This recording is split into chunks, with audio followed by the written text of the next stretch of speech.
Hey everyone, how's it going? Welcome to the channel. We have a major update from Senator Kennedy that you don't want to miss. He just came out and exposed the truth about everything going on, and he's teaming up with President Trump. He just came out and said, I love the president. He says, I love the president. John Kennedy loves Trump for what he's doing to make our country great again, my friends. So we're going to dive in and expose the truth. But before we do, we're going to read scripture and pray because God comes first. Amen? Comment amen if you believe that. Today's Bible reading comes from the book of Psalm 119. You are my refuge and my shield. I have put my hope in your word. Amen. So comment amen down below.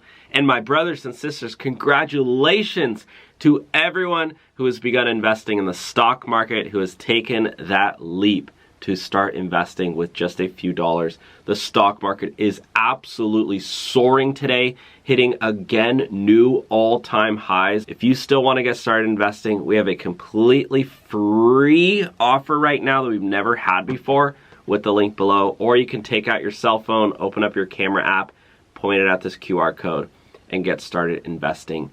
And you can also now follow along with my free investing tutorial below. It's very beginner friendly, and you really only need a few dollars to begin. Okay, my friends, let's tune in to Senator John Kennedy. From a great state of Louisiana is Senator John Kennedy. He sits on the House Appropriations and Judiciary Committee. Senator, thank you so much for joining us. When we look at just X and statements and political positions, it's hard to believe that Lindsey Graham and Rand Paul are in the same party when we look at just Operation Epic Fury. So that shows the veracity of opinions and positions on our foreign policy. But we're talking about gas prices. We're talking about how this operation is affecting us here at home. You're in the Senate. Those are your colleagues. There are a tremendous amount of pieces of legislation that we want to see through. But when it comes to the midterms, do you think that you and your colleagues, the Republican Party and Congress, has made the case to stay in office, stay in power, and is Epic Fury going to hurt you? Well, if we lose the midterms, it won't be because of Iran. Would you give, if he were still alive, Charles Manson a nuclear warhead? Of course you wouldn't. That's why we had to go Catwoman on Iran, and it has worked. Iran, both the public and private sector, is being held together with duct tape and spit. They have one thing left: the sale of their oil, and the president has cut that off with a blockade. I predict that we'll have a deal with Iran, where Iran that is a win for America within the next 2 weeks. The American people understand what we're doing in Iran, and they understand that higher gas prices were predictable, and if they'll go down after the conflict is over.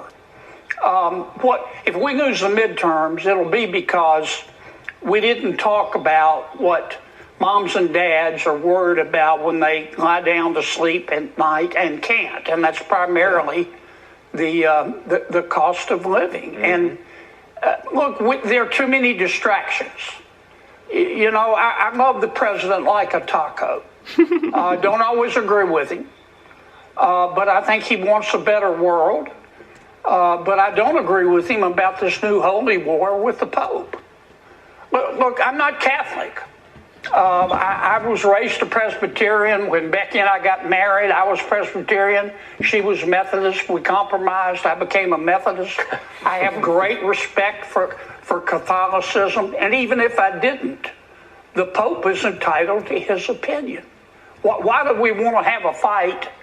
Okay, well, the Pope is also slamming Trump for immigration, while Trump is like, no, these are child traffickers. These are bad people.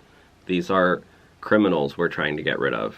With the Pope, it's a distraction, and the press just sucks it up like a Hoover Deluxe. I would like to see the president talk about all we have done to control the cost of living.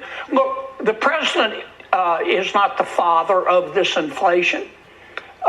He's not the daddy, but he's got to raise the child, and we've got a good story to tell. This one big, beautiful bill is going to help a lot of people in terms of their taxes and a lot of small businesses.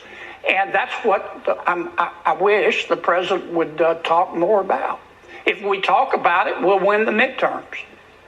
Well, Senator Kennedy talked about there being a deal with Iran at some point and gas prices coming down and everything looking pretty good right before the midterms. But what about inflation? And you've mentioned it several times. That could really rear its ugly head in the fall as we approach the midterms. What then? Well, inflation before Iran was, right at 2.75%. It's up about 90 basis points because of the price of gas.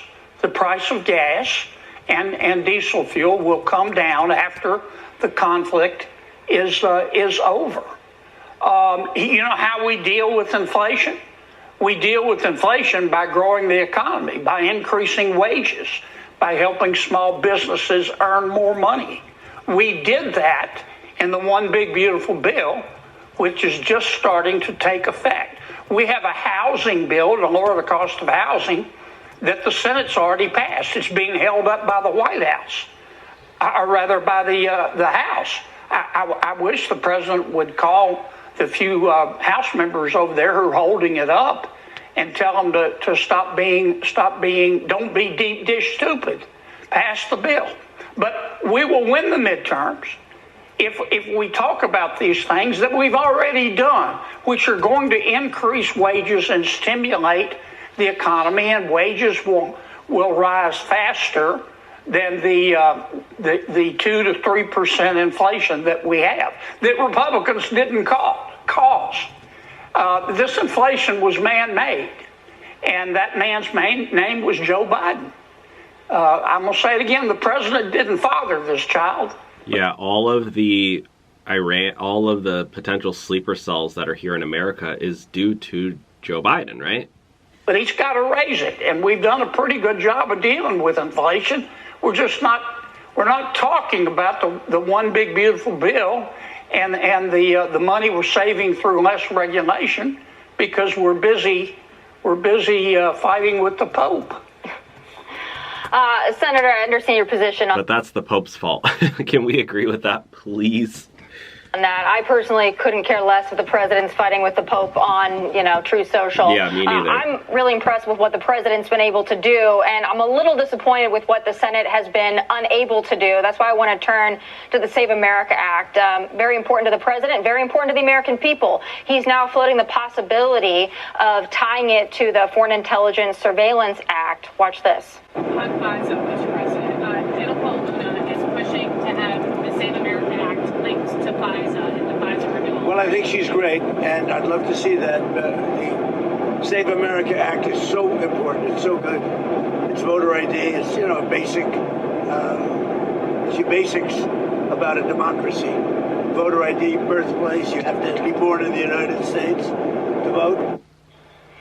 So, Senator, first of all, what do you think about tying it to FISA? And second, is the Senate going to do anything meaningful on the Save America Act or just voter ID in general? A lot of Americans are still very invested in this. I know we've had a couple of weeks of break from it, but I think it's still an important issue for the Senate to address. If you want to restore people's confidence in elections, you do two things. We need to go back to an election day, not an election month. And we ought to require people to prove who they say they are in order to vote. Now, the SAVE Act does that in part. I will support tying the SAVE Act to the extension of FISA. All right, take a listen here. We have breaking news. Ohio Senator Bernie Moreno. I'm watching this market news today, and look, not everybody's invested in the stock market, but I think the president, you see in some of his comments today, he gets it is no doubt time to turn to the home front, take care of business in Iran, return to the home front, and hit the hustings on these results. Absolutely. Look, the reality is the stock market's up 20% from a year ago. 20%. There's no country on earth that has those kind of returns. And then we're seeing tax refunds go up 11%. He's making generational changes, whether in Latin America and the Middle East, and it's going to pay off big time. Even one of you guys messaged me saying that your investments are up over 13 grand. I'm up over $32,000. And right now, we have a free offer. Or you can take out your phone right now and scan this code, open up your camera app. Just download the app, it's totally free. You can get started today. And watch my free investing tutorial too. I break down everything that I'm buying. Do you guys think that the SAVE Act should be passed, or do you agree with the liberals who say that it's unnecessary to pass? I have said for 6 weeks we should attempt the SAVE Act through the reconciliation bill. Some of my colleagues think if we talk about the SAVE Act long enough, Democrats will give in. If you believe that, you're proof that human evolution is a slow process. Your Cocker Spaniel knows better. The Democrats are not going to vote for the SAVE Act. We're going to have to do it with Republican votes. The FISA bill is one option, but we also ought to attempt to do it through reconciliation, which we're in the middle of right now. On that subject, Senator, the DHS shutdown is still going. Right, the Democrats caused the shutdown. It seemed like it was never going to end. Then both houses passed something different and left town. And even though some Band-Aids have been put on this thing, so it's not as publicly painful, it's still happening. I know that there's a conversation around reconciliation to deal with some of this and the deal with the Democrats and different approaches in the House and Senate. Where does that stand right now? When will that be resolved? For 2 months, we kept asking the Democrats to fund ICE. They're not going to do it. Why? Because Senator Schumer's not the leader of the Democratic Party, and Minority Leader Jeffries is not. It's Congresswoman Ocasio-Cortez and Mayor Mondani, and they are leaders of the loon wing of the Democratic Party, which is going to punish any Democrat that tries to do anything to help ICE, because they want to defund ICE just like they wanted to defund the police. We were talking to the wind for 2 months. I said for 2 months, forget about my Democratic friends. Let's just do it with Republican votes and do it through reconciliation. And that's what we're trying to do right now. If we had started it 2 months ago, we would have it done. As it is, I think we'll have it done in the next, hopefully, 2 weeks. I also, in addition to opening up DHS, I would like to attempt 1 or 2 other things in the reconciliation bill that Republicans can unite around. One is the SAVE Act, but there are other things I'm certainly willing to consider. We don't need Democratic votes to pass it. We just need Republican votes, and we should have done it. We should have done it long ago. Whoa, I actually didn't know that. I thought that's the reason it didn't pass. So what Republicans now are trying to stop it? Is it like the Mitch McConnells? Is it like who's stopping it? Real quick though, do you even have the Republican votes for it? I mean, that's been a lot of what we've been told by your colleagues, is that some folks, maybe Tom Tillis and others, aren't voting for some of these pieces of legislation anyway. We will lose 1 or 2, maybe 3 Republican votes. We always have some free-range chickens that wander off. We don't need all Republicans to vote for it. We just need 50 votes. That's how we passed one big, beautiful bill. The vice president broke the tie. Yeah, and that's a really good point by John Kennedy. And he's also coming out and revealing the truth about a lot of stuff. And now he actually sent a warning message to Democrats and people who are trying to get in the way of President Trump, which I actually hadn't watched this yet. So we're going to listen to John Kennedy now, guys. Listen very, very carefully. Okay, let's tune in. Look, everybody's got an opinion about Iran. I get it. That's good. Americans are entitled to have an opinion. Every member of the Senate has an opinion. Every member of the House has an opinion. Obviously, the president has an opinion. The Pope has an opinion.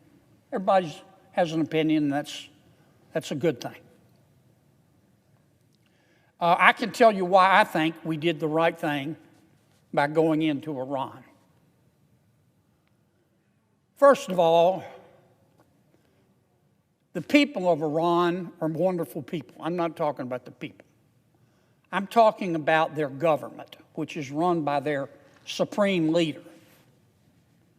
Now, the old supreme leader is now dead is Woodrow Wilson. But they have a new supreme leader. It's the son of the old supreme leader. And he's just as crazy as his daddy was. The people in charge in Iran, they're a theocracy. That means, unlike America where we separate church and state, and there they marry their church to their state. And the supreme leader who rules Iran thinks that he is speaking for God.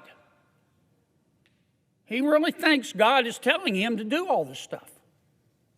And the supreme leader believes that if you disagree with his version of his religion, you should die. And they hate America. And they hate Israel. And they do. They want to kill us and hurt us the entire time we're dying. And they're trying to get a nuclear weapon.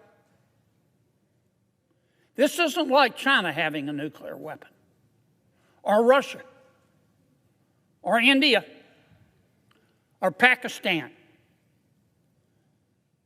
Let me ask you a question. Would you give Charles Manson a nuclear weapon? That's what we're talking about here. Charles Manson's also dead as Woodrow Wilson. But would you give a Charles Manson type person a nuclear weapon? No. And that's why we can't let the supreme leader and his minions in Iran have one. Now, how do we stop it? Well, this is what Iran was up to. First of all, President Trump and Israel went in June and bombed the living daylights out of their nuclear facilities, destroyed them substantially.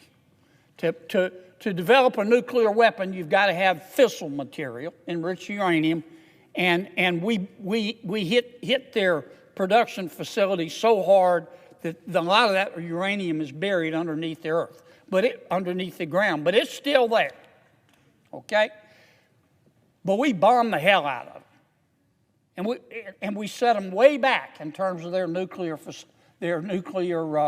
ability. But it still exists.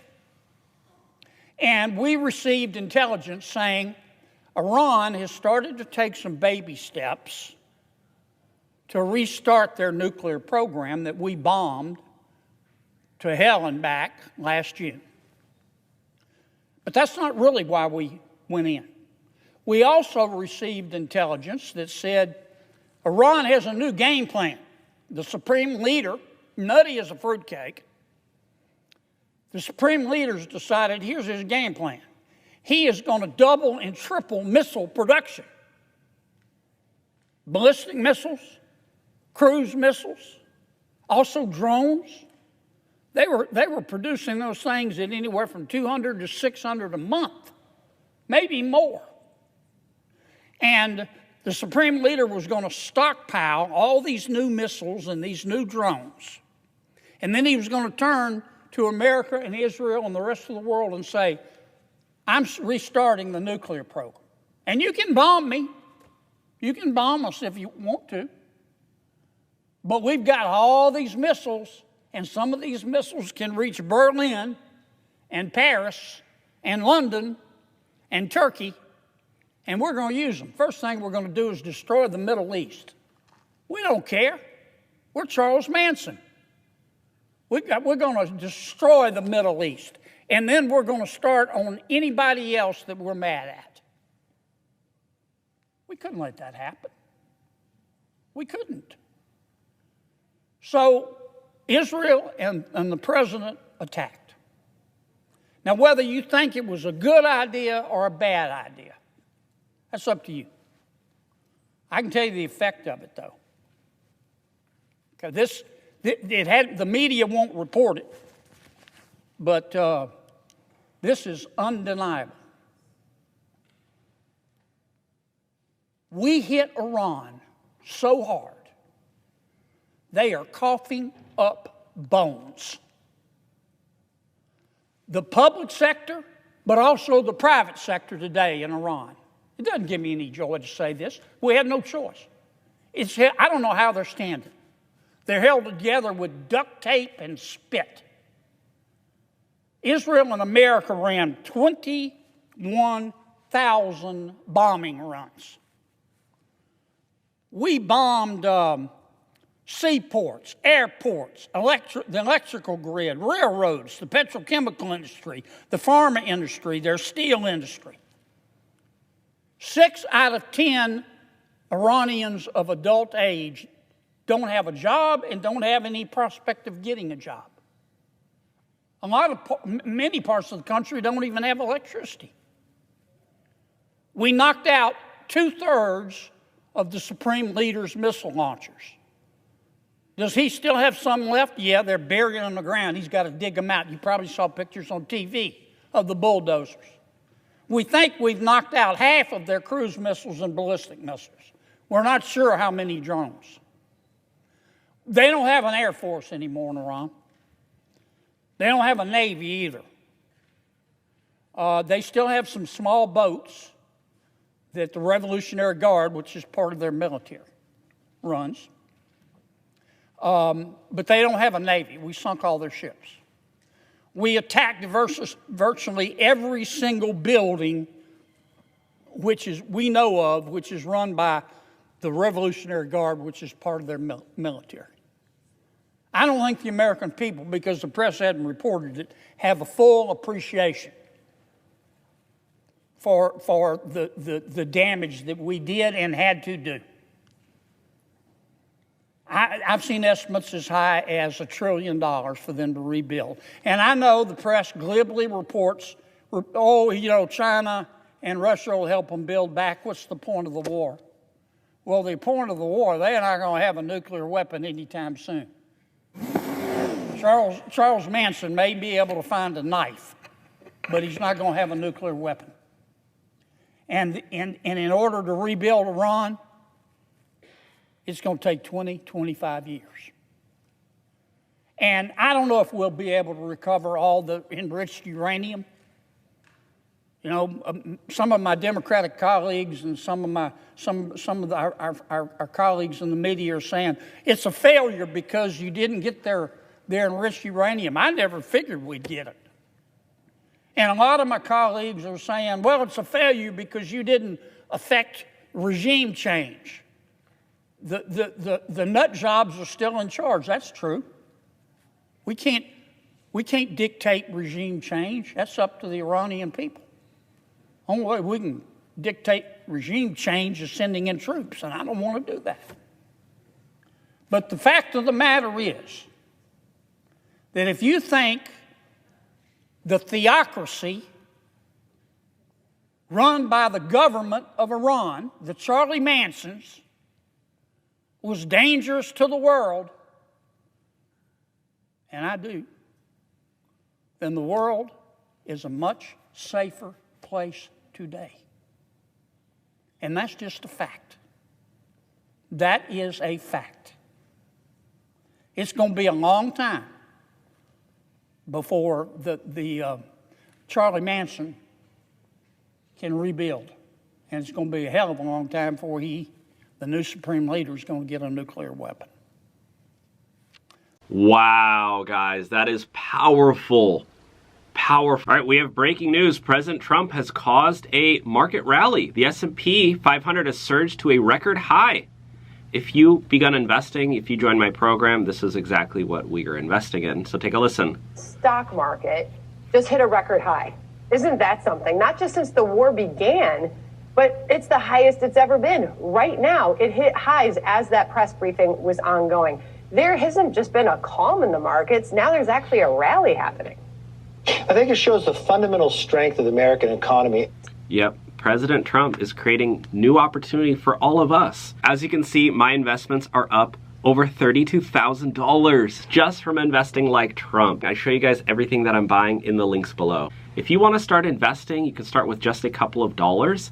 You can click the link below to sign up, or you can take out your cell phone, open up your camera app, and point it at this QR code. It will pop up a little link, click it, click Get Started, and follow the steps, join along. And if you have any questions, I made a completely free tutorial, which is also linked below too. Just click get started, follow all the steps. I'll see you in there. Well, John Kennedy, he really cares about you and he cares about me. That's why he went on Congress to talk about how important it is to save our taxpayer dollars instead of it going to waste. So let's tune in, guys. The American people are the most generous people in the entire world. In our country, when you are hungry, we feed you. When you are homeless, we house you. When you're too poor to be sick, we'll pay for your doctor. We spend trillions of dollars a year helping our friends and neighbors who are less fortunate than we are. And that's rare in this world.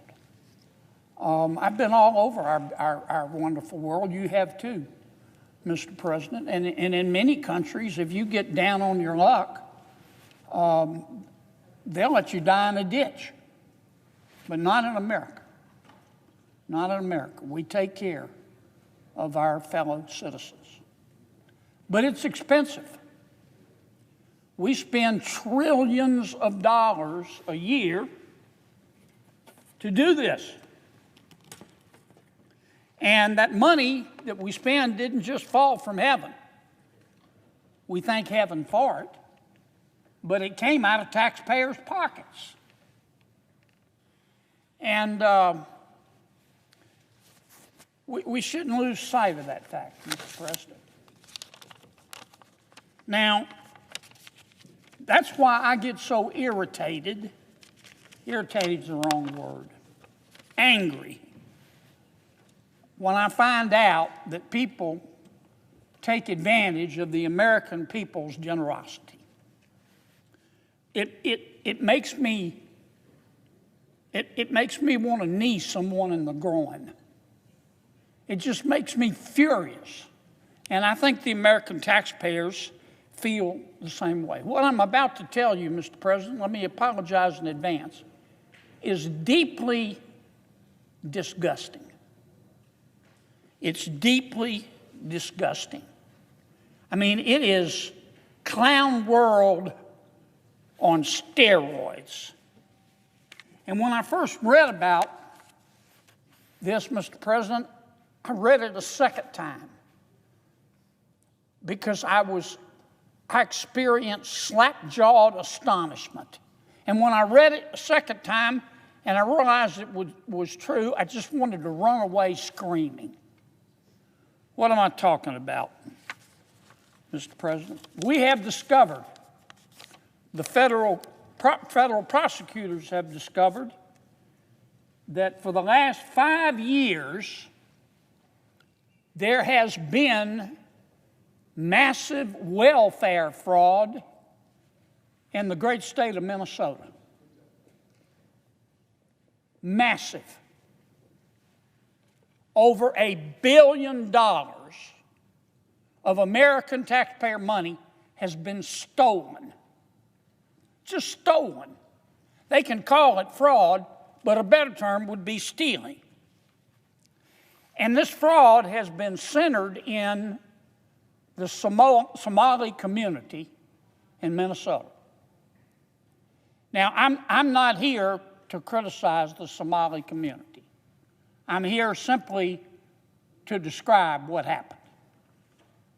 The Somali community in Minneapolis is about 80,000 people. They're centered around Minneapolis. And let me say it again. I'm not here to denigrate the Somali people or people of Somali ancestry just because of the actions of a few. But it is a fact that this $1 billion in welfare fraud occurred almost exclusively in the Somali community in Minnesota and was orchestrated by people with Somali ancestry. That's a fact. Facts aren't racist. Facts are facts. So far, 59 people have been convicted, 86 have been charged, and 78 of them are of Somali ancestry. That's just a fact. Now, what these criminals did they had three very elaborate schemes. The first scheme was centered on supposedly feeding hungry children in the Somali community. A group, a nonprofit run by some people with Somali ancestry. The name of the nonprofit was called Feeding Our Future. Feeding Our Future. Feeding Our Future went to the welfare authorities in the state of Minnesota, which of course was administering federal taxpayer money, and they said, "Look, Feeding Our Children said, Feeding Our Future said, we want to feed hungry children in the Somali community." And the welfare people in state government in Minnesota gave them the money to do that. It started out very small.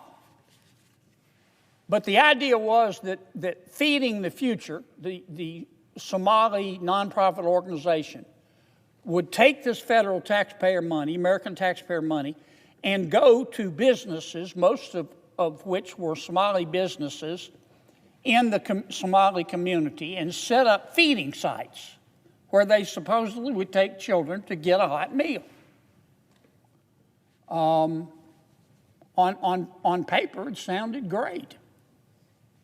As I say, it started out very, very small, just a few $1 million. But eventually, it got bigger and bigger and bigger. And more businesses in the Somali community signed up to be feeding sites. And Feeding Our Future, the Somali nonprofit, kept going back to the Social Services Department in Minnesota saying, we need more money, we need more money. And at the height of the fraud, they were spending about $100 million a year. Not over the lifetime of the program, $100 million a year.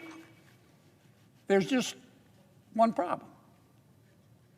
There were no hungry children. There were hungry children.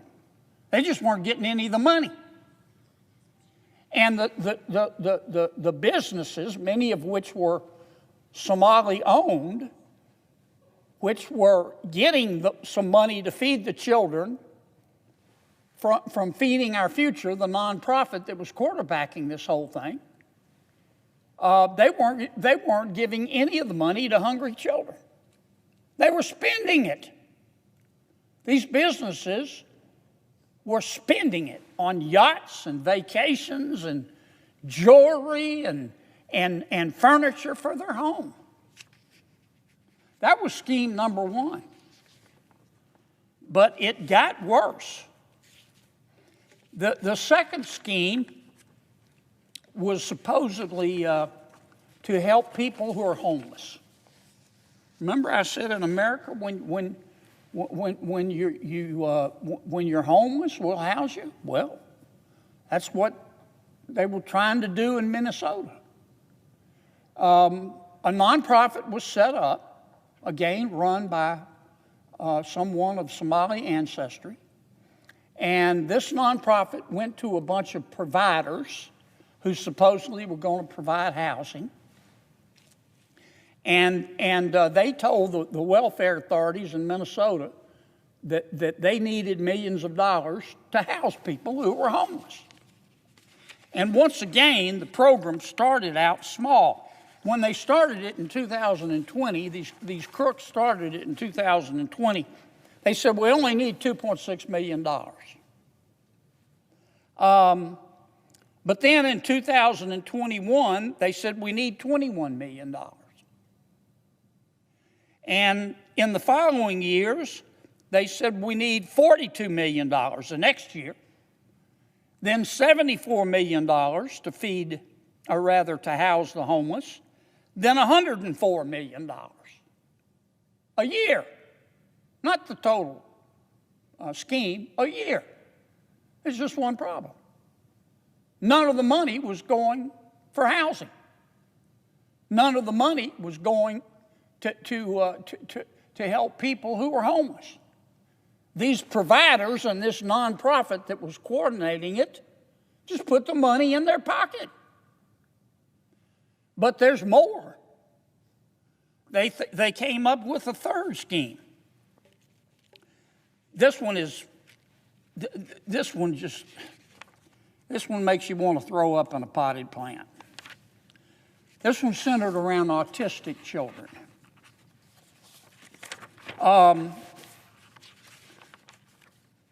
Once again, in this third program, a group of providers, supposedly medical providers, got together and they went to the welfare authorities in Minnesota and said, we need money to help autistic children.